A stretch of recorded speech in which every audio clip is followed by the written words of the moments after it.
Jakob and I work for Dirac Research. Some of you may be familiar with us. We do room correction in the form of the Dirac Live room correction product. Today I want to talk to you guys about active room correction from a more general perspective. And of course, some of those thoughts has also gone into the product. So, active room correction, it is a curious product in that some guy is standing there and saying to you that if you put a microphone in a room and do some kind of measurements of your system, whatever that means, it's going to figure out for you how to make the system sound better. So it's not immediately clear what that would even mean. You put a microphone in the room, you do some curious measurements, and it's supposed to be better, whatever that means. And in order to even start attacking that problem, there must be some kind of understanding about what is good sound. I've been doing similar talks for different groups of peoples, consumers like you guys, OEMs, dealers, distributors, and collected quite a fair number of answers to that question, what is good sound? And most importantly, for a room correction system, we're really only interested in the things that everyone can agree on is good. So there is, of course, all of this. I want to have, I don't know, a warm sound, maybe. I want to have a good bass response, fine. It's supposed to be accurate or detailed. There's any number of things. My favorites are actually these two. It's good sound. You know that you have a good sound when you get goosebumps. That's really it for me, because then I'm enjoying the music, and that's what it's all about in the end.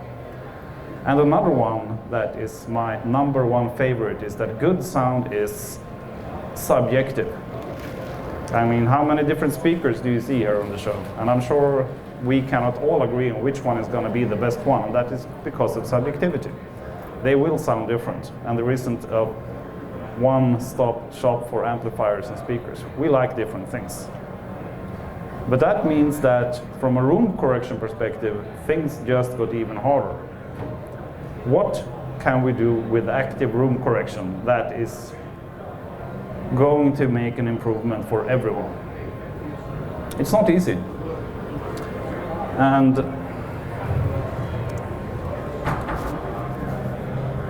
I guess you guys maybe read a lot of speaker reviews and such, and then you will have, at least sometimes, a plot like this one. You have a red and a blue speaker. They are measured in the same room, in the same position.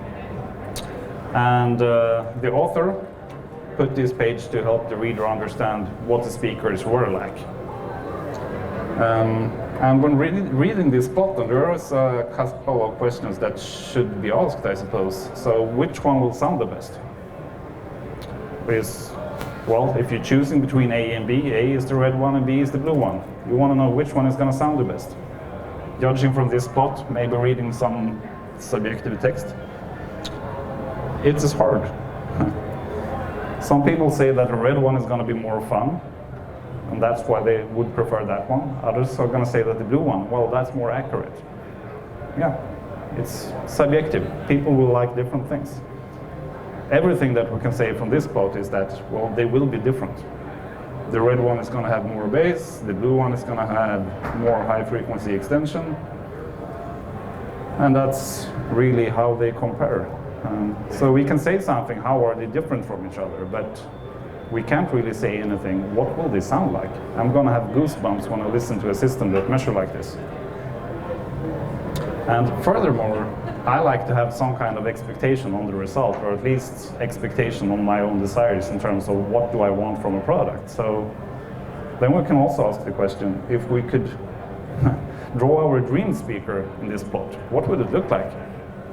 And why?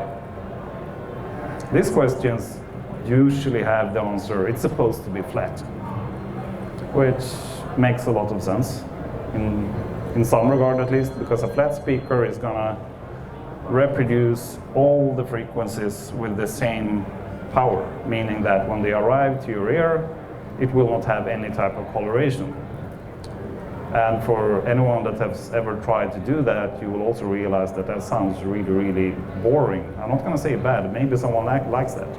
I'm sure there are plenty of people that likes a flat system, but to most people, it's going to sound really dull and really boring again.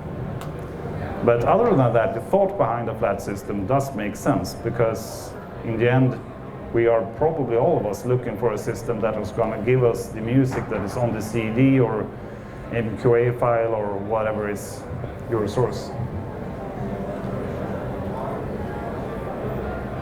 And in order to get to where you want it to be, then there are many different methods. Anyone remember this guy from back in the 80s or whenever it was? I borrowed this picture from eBay. In custom install, they do a lot of room tuning, which makes a lot of sense. A common method has been, at least in the past, to play a white noise signal and then use an EQ to get to where you need to be. And they use a white noise because it has the same property as white light. So if you take a prism and hold it up to the sun, you will see that it's going to bend different wavelengths at different angles. And wavelengths and frequencies are really two sides of the same coin. So white light containing an equal amount of all colors, same as white noise containing an equal amount of all frequencies. And that means that if you play a white noise and put out a microphone and measure how much energy do I have here, you will actually get the response of the system in terms of how much energy it has. So you can play a white noise and then just tune in your EQ, and you can get this one to have any shape that you like. The question though is, will it sound good? Well, it's going to measure nicely, but it's still not going to sound good, I would say. And it's a claim that I make. And the reason for that is that there is one property here that is not considered, which is the next slide. That one, yeah. And that is the phase of the system, the timing. They do say that in music, timing is everything. And it's not just the beat, but also how the different components of the content that you listen to arrive to your ears. And there are numerous sources of, well, undesirable phase behavior. And an example of why this is important is, for instance, looking at the way that instruments look, well, from a scientific perspective. Let's go to the example instead. So you have the flute. You can play a flute and you can play a middle C, and it's going to have a fundamental frequency of 262 hertz. So here we see the energy distribution for the flute when playing that note. And in the time domain, it looks like so, almost like a perfect sine. Meaning it's you can also see that here, it's a very narrow band instrument. A piano, on the other hand, it looks totally different, but you're both playing in the middle C.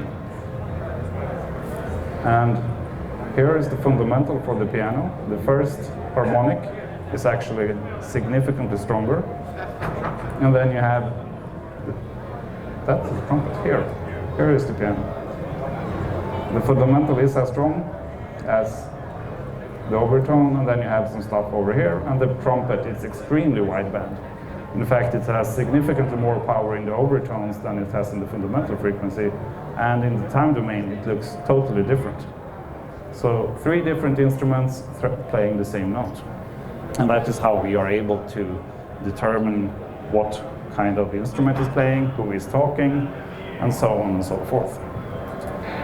And the distribution of power between the fundamental frequency and the overtone is of course critical, but there is also another factor that makes an instrument sound the way it does, that affects the shape of this time domain waveform. And that is the phase relation between each overtone and the fundamental. If we apply an all-pass filter, for instance, to this signal, it's not going to change the way this figure looks, but this waveform will look totally different. In passive crossover design for speakers, for instance, they use all-pass filters to get multiple transducers to add up nicely in the room. And while they don't change the amount of energy for any particular frequency, hence the name all-pass filter, they do change the phase relationship between different frequency components. Another important factor of phase is stereo reproduction. Assume that you sit in a perfect room Best speakers ever, best amplifier, comfiest couch, glass of red wine or whatever your poison may be. And in steps your evil twin brother and decides to switch the polarity of one of the speakers. What's going to happen to the stereo image? Well, it's going to totally break down. Maybe the voice was dead center, it's now going to be out far on the right, the bass is going to be gone, and it's going to be a generally miserable audio experience. But nothing changed to the speakers, not really, everything is still perfect. But they are now always out of phase. And the most important factor for having a good stereo reproduction is pairwise phase similarity between stereo pairs of speakers. If you cannot control the phase, then you cannot do anything about the stereo image that you get. And then you maybe think, but I actually have two of the same speakers, they are identical, so shouldn't the phase be the same? Well, under ideal conditions, yes. I don't know about you guys, but I never had a home or a system where I could put my speakers and myself symmetrically. I have my left speakers in a corner, the other one is in the middle of a wall next to a doorway that doesn't have a door, so I can't close it. So the phase behavior will clearly be totally different, and my stereo image suffers as a result. And a third example of why phase is important is if we consider subwoofers for a brief moment. There you have, if you go into a store and say, I want to buy a subwoofer, they're going to ask you, probably, just guessing, I'm not a dealer, but what are you going to use it for? If you say, I'm going to use it for listening to music, they will probably sell you a sealed subwoofer. And if you say, I want to have a really exciting experience when watching The Matrix or something like that, well, then you're going to go walk out with a fridge-sized ported subwoofer. And there are good reasons for that, because ported subwoofers are much more efficient. They are going to give you so much more bass for the same transducer and amplifier. But the sealed one is typically considered to sound better. But better like how? Well, in this industry they call it fast, for instance. And it really is faster. It's quite easy to measure how it is faster. So the delivery time is shorter, which is going to give a more distinct bass. Whereas the ported subwoofer is going to be, well, there's going to be an earthquake, but it's not going to be a very detailed one. And in order to make a system faster, you must be able to control the phase. What happens when you are able to control the phase is that you are able to align all of the frequency components together in time, such that they arrive at the same time. And none of this information is visible in this figure. We have frequency in hertz, amplitude in dB, but it doesn't say anything about phase or time. And that's the reason why we cannot understand what will these speakers actually look like. In fact, let's imagine a speaker that is exactly like the red one, except for the fact that it's going to play everything backwards. It's going to look identical in this picture. We're not able to tell. So there is too little information.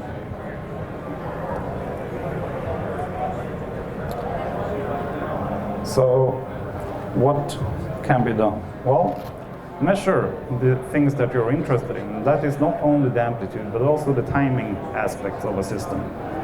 And in order to do that, people measure the impulse response of the system, or as it's called in hi-fi, the transient response. The transient response contains the same information as the plot with the red and blue trace, but it also has the information about the timing and the phase. The impulse response is a fairly mathematical term, but you can think about it like this. You have something that will make an impulse. It's going to start infinitely fast, and the sound source is going to be quiet infinitely fast again. And you measure what comes into the microphone. And when they measure church acoustics and such, they actually use starter guns to get a fairly good approximation of the impulse response. And that's really what I tried to show here with this picture. So you have an impulse-shaped noise of some kind. You're going to have reflections all over the place, and you look at what comes into the microphone. And in this case, then we can see the red line going to come first in time because it has the shortest distance. Then the various reflections are going to come in at different times. And trying to determine then if a system is good or bad by looking at the impulse response, we can have a look at this picture. So the impulse input signal is the impulse, that is the blue curve here. And the green and the red one are two imaginary systems. They could be speakers in rooms, for instance. So if we input the blue signal, we get the green signal out. The green signal is slightly later and it is half the amplitude. Would that be a good system? Well, yes, it actually would. Fine, it's 3 dB lower in amplitude, but it actually doesn't do anything to your system. It's insanely good. In fact, it's so good you can't build anything like it. Not even a cable is that good. You can only have it in mathematics. And the same goes for the red one. Okay, it's slightly later again. It's 180 degrees out of phase and doesn't lose in amplitude. This is still insanely good. Some other examples are these two guys. So it's the same situation. The blue one here is the input signal. It's an impulse. And we have the green and the red system. And they, of course, look really strange. They are actually quite simple filters. And they also have the interesting property in this case that if we took these two systems and looked at them in this plot, they would look identical. That's unexpected. And that is because we have more information here than we have in a magnitude response plot. We have information about the time that is not present otherwise. Furthermore, the red one is interesting in that it actually has output values before there is any input. How is that even possible? If we have the time, I'll get back to that, but it's a property that is called pre-ringings. And they are actually a source of controversy in hi-fi today, because any linear phase filter necessarily has exactly that shape, which is not necessarily a bad thing, but it's interesting. And if you go out on the forums and Google and read, there's going to be a raging debate of linear phase versus minimum phase versus some other phase. And if it's hard to understand what the measurements even mean or what it's going to sound like, let's try this exercise. These are screenshots from our room correction software. On the right, we have a small two-way bookshelf speakers with a 5-inch woofer, and these are then the same type of plot as the red and the blue one. So we have frequency on the x-axis, and we have energy on the y-axis. And okay, we have a known speaker here then that in-room extends to 45 Hertz. It plays to about 15K. And the lighter trace in the foreground, that is the average across multiple positions. And the faded out ones behind it are individual measurement positions. On average, it's fairly flat, I would say. It looks kind of nice. It's actually measured in my study back home. Then we have an unknown, or for now, unknown speaker. Looking just at the features here, okay, in room it extends down to 55 Hertz. It plays up to 18K, and it has a little bit of a different slope. So based on that, what can we expect from that system? What is it going to sound like? Some people say that the left one, that we don't know what it is going to be warmer. It looks a bit nicer overall. The right one is a quite varying impulse or magnitude response. So we have a lot of room interaction. But other than that, we cannot really say much. Since it has it doesn't extend as low. Maybe it's an even smaller speaker. Who knows? Or maybe it's standing in the middle of the room. If we look on the impulse responses, and now this is hard to interpret, of course. These two are this type of plots but measured for actual speakers in rooms. So if we look on the left, or sorry, the right one, that's the small bookshelf speaker. We can see that the impulse response, meaning what happens if we send an impulse into it and we would like this to be a perfect impulse. Well, first it goes up, you have a fairly big overshoot down, then it goes back up again, and then there is some kind of weird hump at the end. And that is the direct wave with a duration of, I don't know, 1 millisecond maybe. And then later in the impulse response we can see areas where the individual measurements diverge quite heavily from the average. And these are early reflections. And we also actually know something about the angle of incidence for these, because they're different across all the measured positions. I'll get back to that. The left-hand speaker looks dramatically different. It is much shorter, the impulse response, in the direct wave part. I would just, by looking at this, say that maybe the bookshelf speaker is 4 times slower, whatever that means. Because the left-hand one is much more compact. You have a rising edge, then it goes down, and then it's almost dead. Also looking at the room, everything is fairly well collected around the average, which is nice. It means that the reflections are going to have the same impact regardless of where I sit, which is rarely the case. That could lead us to believe that this is a very, very treated room. Or it could be outdoors. But it is a room, because I measured both of these myself. So I know it is a room. So again then, looking at this, which one is going to sound the best? Well, I would say the left one, if I had to pick one. I'm a bit ruined in terms of interpreting this, because the left one, I can reveal, doesn't look like any speaker that you will see on this show. All hi-fi speakers basically look like that one more or less. So just revealing what speakers we are considering here, well, that wasn't what we expected. And which one is going to sound the best? Well, the right one, obviously. The left one is going to be amazing for concerts and stuff, but the distortion levels are completely unacceptable for sitting down and listening to music. It's amazing if you want to play really loud to a lot of people, but it doesn't sound that good. That is, I mean, in hi-fi terms, it's totally unacceptable.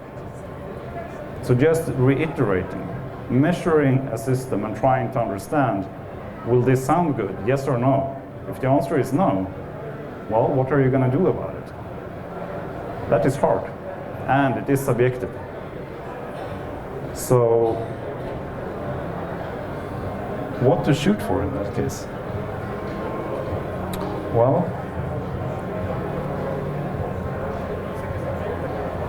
going back here again. Most of the subjectivity part is actually on the coloration of the system, and that would be what we see here.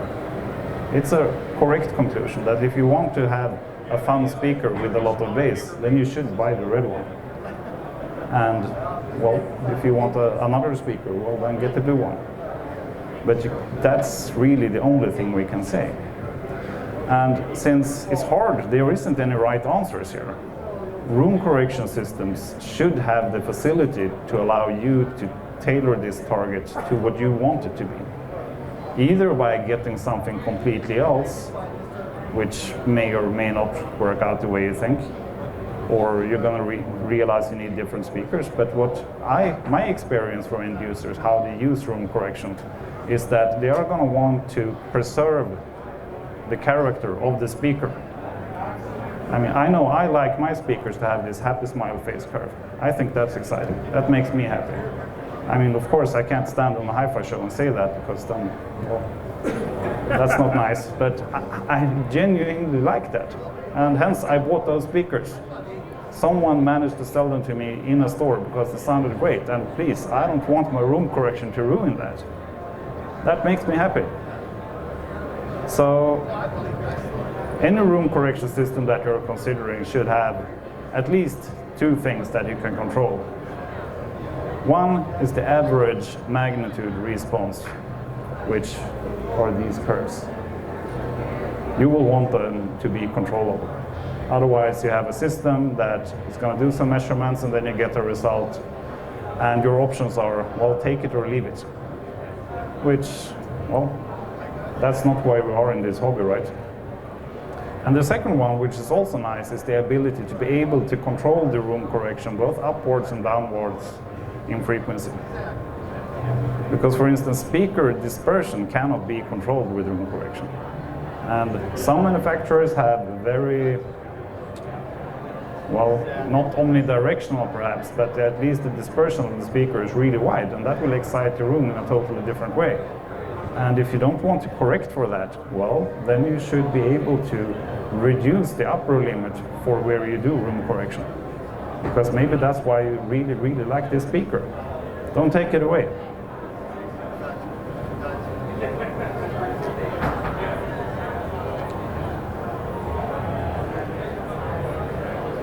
Then we have the part that is, well, maybe it would be nice if it was user controllable, but it's hard to imagine what those controls would look like, and that is the phase correction part.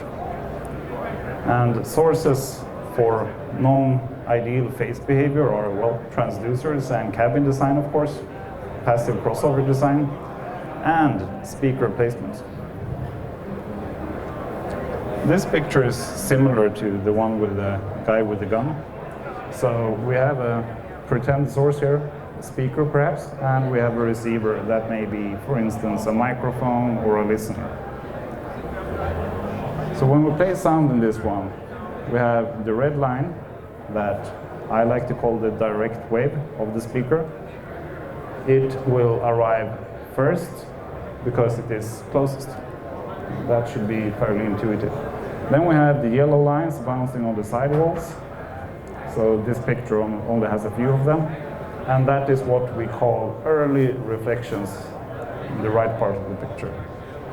And of course, the early reflections will keep bouncing around until they end up in what we call late reflections or reverberation.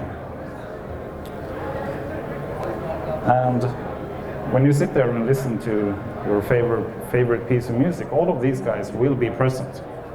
You can think of them as a myriad of different speakers playing back the same content, and all of them out of tune and out of time. And the question then, are all of them bad? Has anyone been in an anechoic chamber, a proper one? Yeah?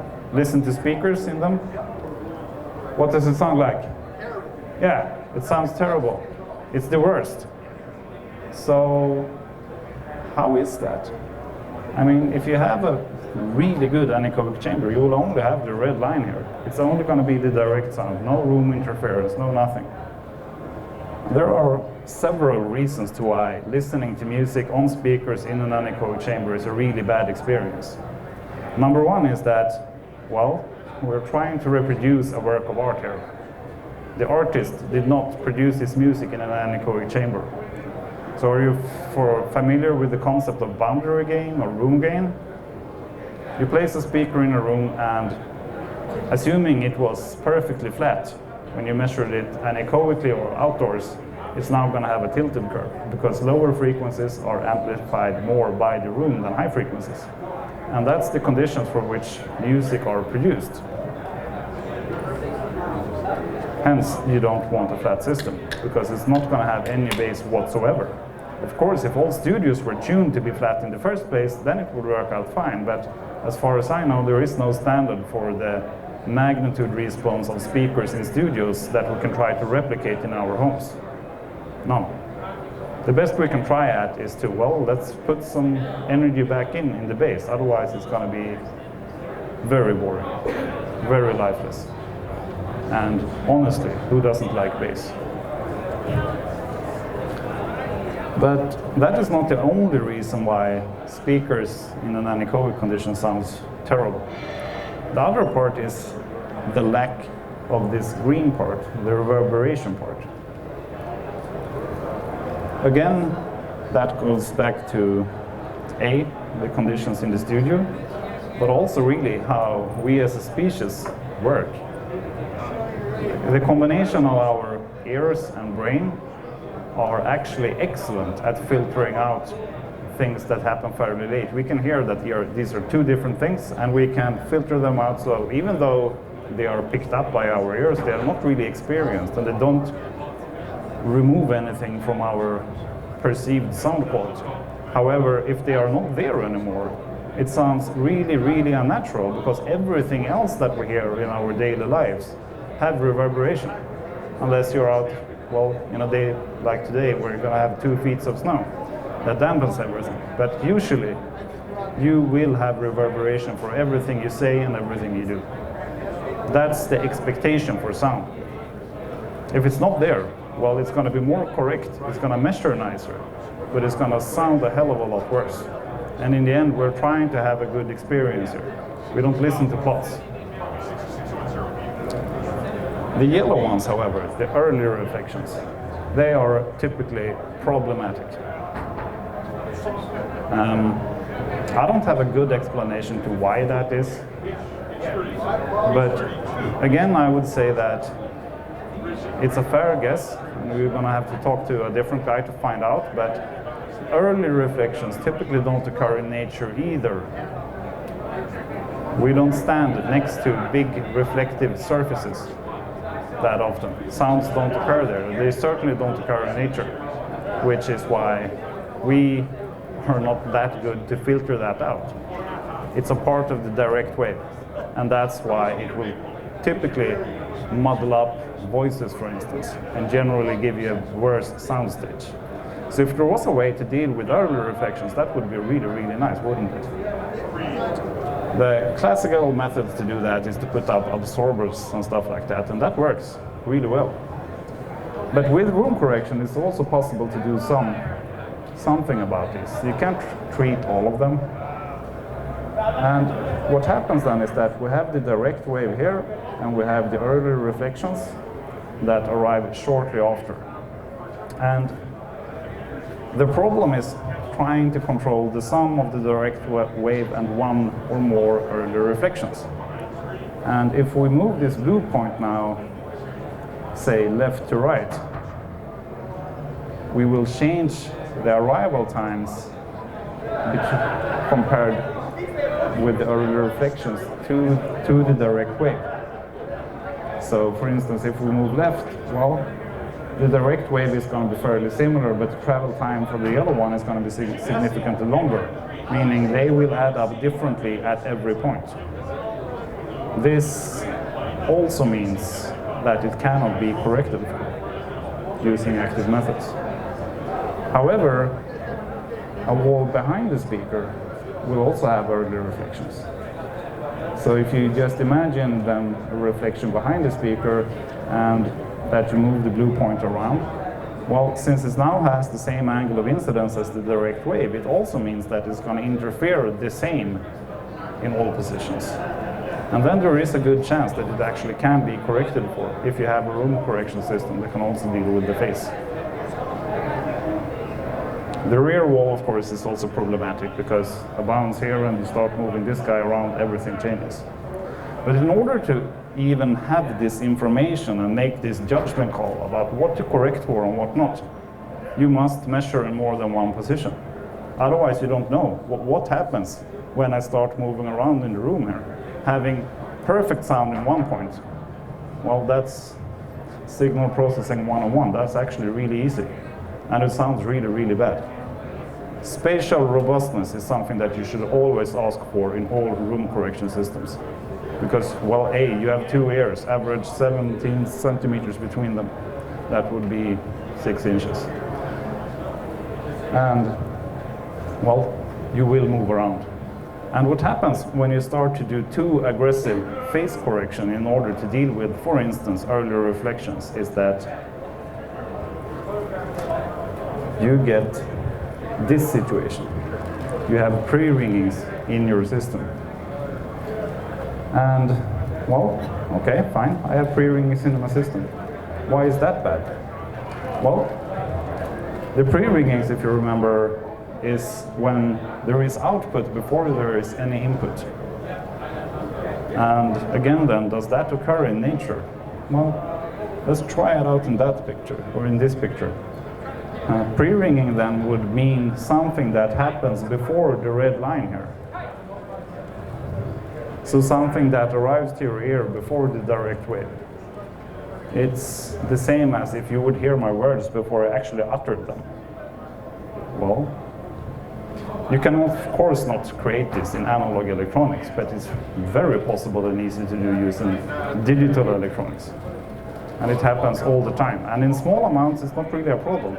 But you must be able to control them. And again then, you must measure multiple positions to guarantee that this is not going to be a problem.